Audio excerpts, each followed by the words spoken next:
24 février 2026, peuple d'Afrique, recevez nos salutations comme d'habitude. Permettez-nous, avant d'entrer dans les vifs du sujet, portant sur la coopération entre l'Iran et les pays de l'AES, de vous partager cette information. Parce qu'on en avait parlé ici à l'époque. Il s'agit de l'information portant. C'est cette tentative de coup d'État déjouée par le renseignement du Mali. Et cette tentative de coup d'État qui était orchestrée d'ailleurs par Vigelier lui-même qui était en mission. Vigelier, c'est le lieutenant-colonel de l'armée française qui est actuellement en détention au Mali. Parce qu'il a voulu porter atteinte, il a voulu toucher à nos institutions. Et Vigelier d'ailleurs qu'ils avaient nié qu'il c'était un mécanicien, c'était un diplomate. Finalement, ils ont avoué qu'il s'agit bel et bien d'un officier de la DGSI. Cette information, les militaires qui sont accusés d'avoir participé à en tout cas à ce complot avec Vigelier, certes, ils bénéficient peut-être, c'est un dossier qui est entre les mains de la justice, mais il y a un acte qui a été pris pour les radier de l'effectif des forces armées de défense et de sécurité du Mali. Tout militaire malien qui avait participé à ce complot. Les avocats de la défense avaient fait un appel. Et ça a été confirmé qu'ils ont bel et bien été radiés des effectifs de l'armée malienne. C'était cette information que nous avons jugé nécessaire de partager avec vous. Peuple d'Afrique, la lutte ne fait que commencer et cette lutte, elle continue. Maintenant, nous revenons à notre sujet principal, portant sur la coopération entre l'Iran et puis les pays de l'AES. Pourquoi nous en parlons aujourd'hui? Nous savons qu'il y a l'ambassade d'Iran ici, ça fait un moment, qu'il y a déjà une coopération. Et nous savons que les pays de l'AES se disent ouverts à tout partenariat respectant leur souveraineté, à tout partenariat où les pays de l'AES aussi vont établir ce qu'on appelle le concept de gagnant-gagnant. C'est-à-dire tant que les pays de l'AES gagnent et que ça n'apporte pas atteinte à notre souveraineté, c'est une coopération qui est bienvenue. C'est dans ce cadre que l'ambassadeur de l'Iran, la suite d'ailleurs, n'oubliez pas, il n'y a pas longtemps, on a vu l'oncle Sam envoyer son émissaire de gauche à droite. On a vu l'Union africaine dépêcher un autre émissaire. Nous avons vu l'Union européenne dépêcher un émissaire. L'Iran, son ambassadeur en personne, a été reçu par son Excellence le Premier ministre du Mali. Il s'agit du général Abdoulaye Maïga. Et l'ambassadeur de l'Iran a montré la volonté de son pays de travailler avec l'AES. Je n'ai pas dit principalement avec le Mali, mais avec l'AES. C'est un autre degré. Une reconnaissance de plus de la confédération AES. Parce que déjà, il y a des coopérations bilatérales entre l'Iran, le Mali, l'Iran, le Burkina, l'Iran, le Niger. Maintenant, il s'agit d'une coopération encore beaucoup plus élargie, à un autre niveau. Il s'agit d'un niveau confédéral. Peuple d'Afrique, nous saluons les dirigeants de l'Est qui ont eu l'idée, la sagesse de créer cette confédération, ce débit des États-Unis d'Afrique, que nous allons constituer avec des dirigeants souverainistes. Mais pourquoi cette coopération avec l'Iran doit intéresser l'Est selon nous? Plusieurs niveaux. Et surtout si nous voyons ce qu'a proposé l'ambassadeur. Qu'est-ce qu'il a proposé? Il a parlé de coopération. L'Iran est disposé à coopérer avec nous en matière de sécurité, en matière de défense et en matière de technologie. Ouais. Évidemment, on retrouve ça au niveau de la sécurité et de la défense. Et nous, pays de l'Est, aujourd'hui, nous sommes des pays engagés. Nous sommes des pays en guerre. En guerre contre qui? En guerre pourquoi? En guerre parce que la jeune française a décidé de nous faire la peau, tout simplement parce que nous leur avons dit de laisser l'uranium du Niger. En guerre parce que nous avons mis fin au fameux torchon d'Alger, qui en réalité était une partition programmée du Mali, dans une collaboration étroite entre la jeune française et la jeune algérienne. Nous sommes en guerre parce que nous avons déposé tous les larbins de la jeune française qui était dans nos administrations. Nous sommes aujourd'hui des pays en guerre parce que nous avons décidé d'affirmer notre souveraineté. Nous sommes des pays en guerre parce que nous avons décidé de réfléchir uniquement à l'Africain. Nous sommes des pays en guerre parce que nous avons engagé. Nous sommes dans un processus de libération et de pacification de nos pays. Pourquoi nous sommes en guerre? C'est parce que des groupes armés terroristes qui nous attaquent sont entretenus par la coalition franco-algérienne, aidés par ce qu'ils appellent leurs amis de la sous-région. C'est pour cela que nous sommes en guerre. Nous sommes en guerre parce que nous avons simplement décidé d'être nous-mêmes. C'est tout. Nous n'avons agressé personne. Nous n'avons demandé quelque chose à personne.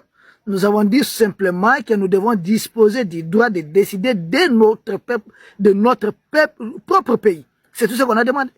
De disposer du droit de décider de l'avenir de notre pays, du présent, de l'avenir.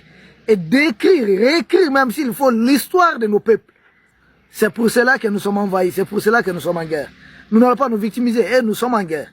Et quand l'Iran nous propose une coopération en matière de sécurité, de défense, ça peut nous intéresser. Parce que je suis allé jeter un coup d'œil. Qu'est-ce que nous pouvons avoir tout de suite auprès de l'Iran en matière de sécurité et de défense? Tiens, j'ai vu un drone là-bas qui pourra vraiment nous arranger. C'est là que j'ai vu le drone Shahed 129 qui peut réellement nous arranger. Ah oui, le drone Shahed 129.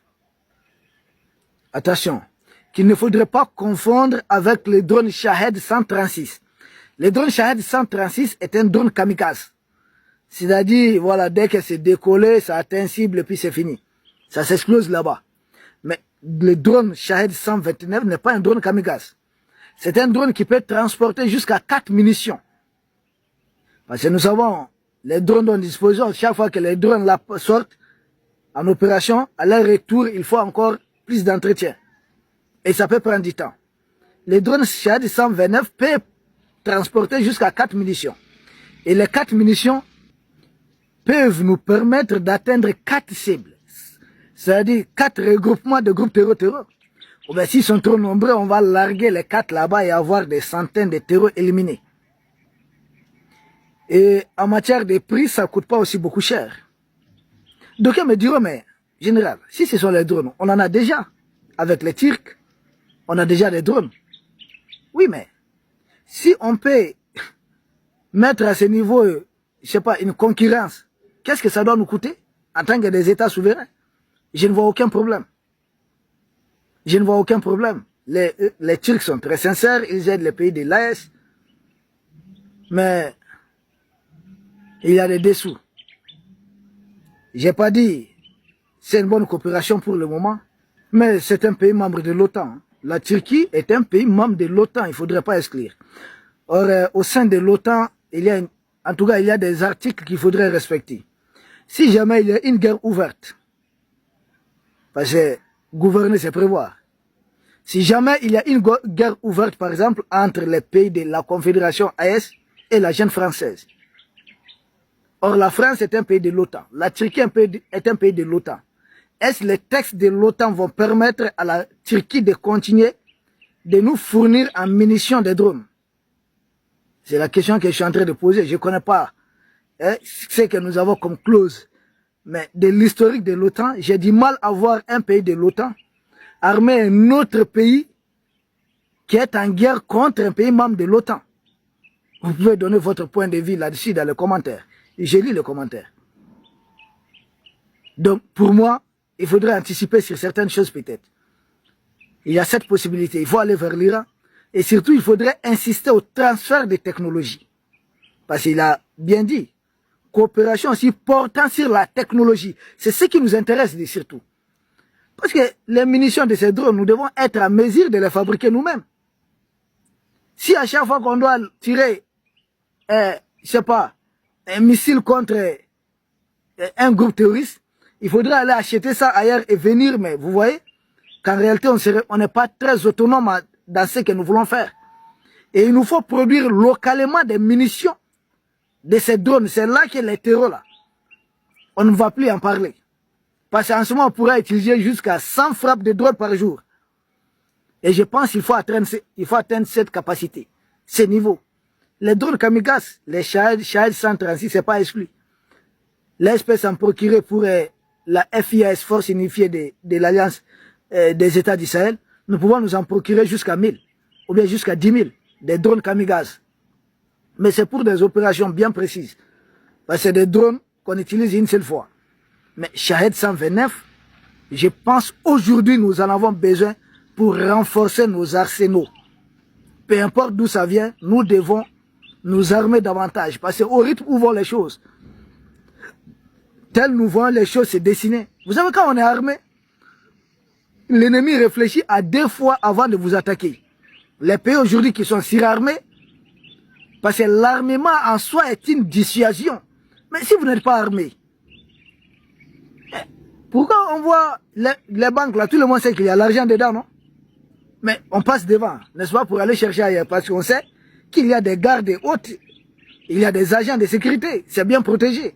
Nos États aussi qui sont très riches là, doivent être bien protégés par des forces de défense et de sécurité bien renforcées. C'est ce que nous devons faire. Donc, Shahed 129, pour moi, c'est un drone propice qui correspond, qui répond aux besoins aujourd'hui en matière de sécurité et de défense des pays de l'AES. Nous en avons besoin. Alors, pourquoi nous avons dit que le drone Shahed 129 peut intéresser les pays de l'AES? Pourquoi ça correspond à nos besoins? Parce qu'aujourd'hui, l'un des drones les plus avancés que nous avons dans l'espace AES, c'est le drone Akinci, qui a une autonomie de 24 heures. Et ça aussi, ce drone-là, Shahed 129, a une autonomie de 24 heures, avec une charge utile de 400 kg, à raison de 5 kg par munition, c'est-à-dire 4 munitions, 4 missiles. Donc là, ce n'est pas de n'importe quel missile de 5 kg. Donc ça peut transporter jusqu'à 4. Autonomie de 24 heures. Et ensuite adapter un peu à notre climat. Et là encore mieux, quand nous prenons les rayons d'action de ces drones, ça peut aller jusqu'à 1700 km. Comprenez, un drone qui fait 24 heures.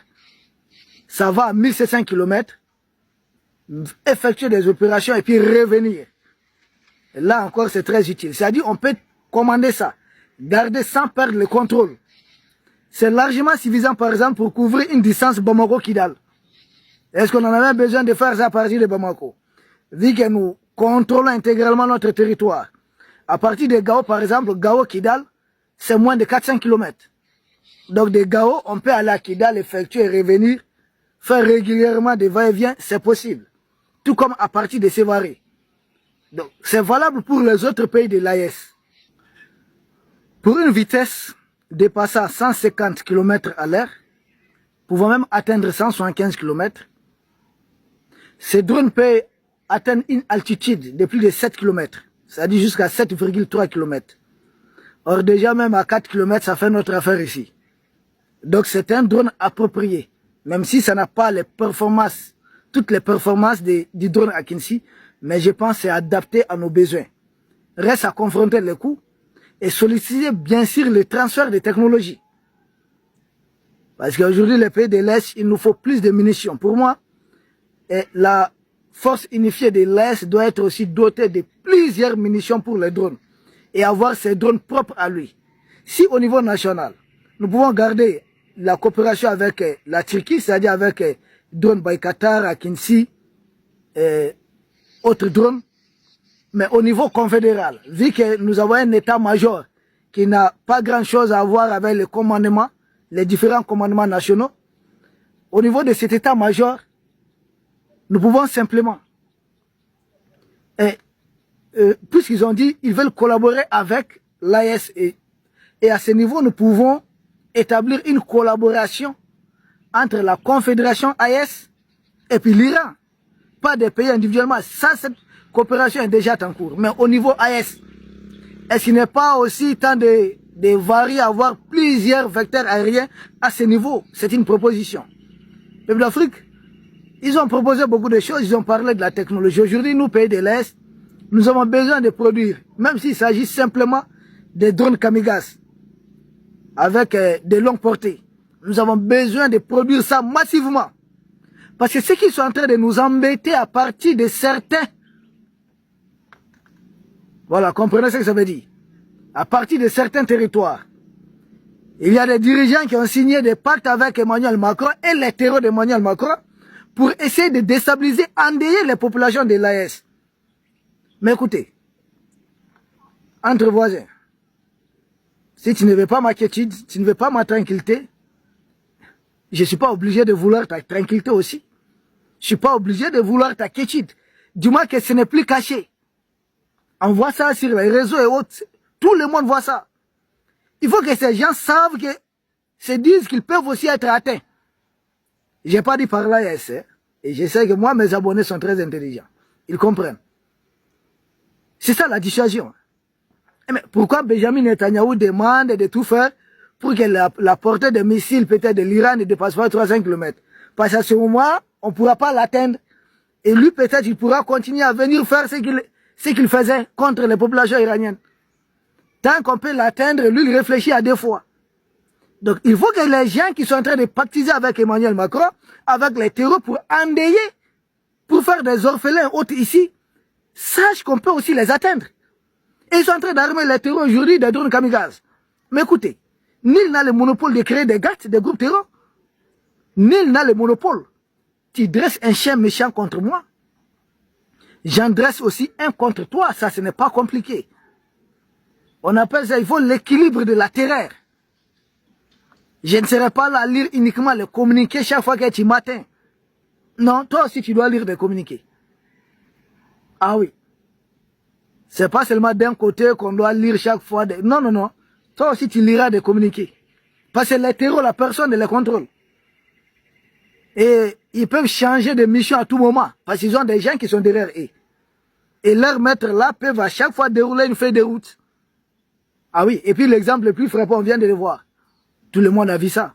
On a vu l'oncle Sam dire qu'il faudrait s'éloigner du nord.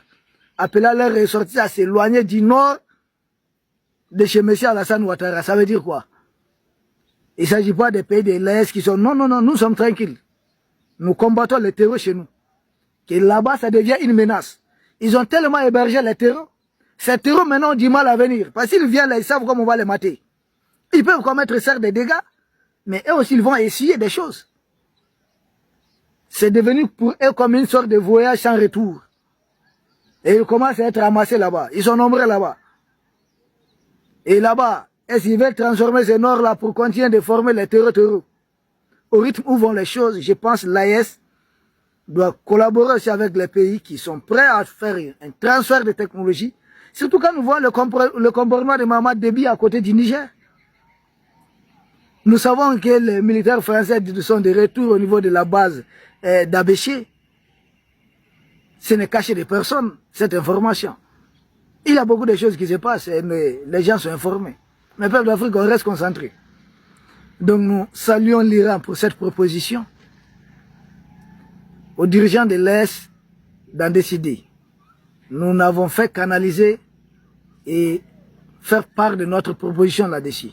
Nous vous remercions. Et à demain pour un autre sujet au sommet de l'actualité. Merci.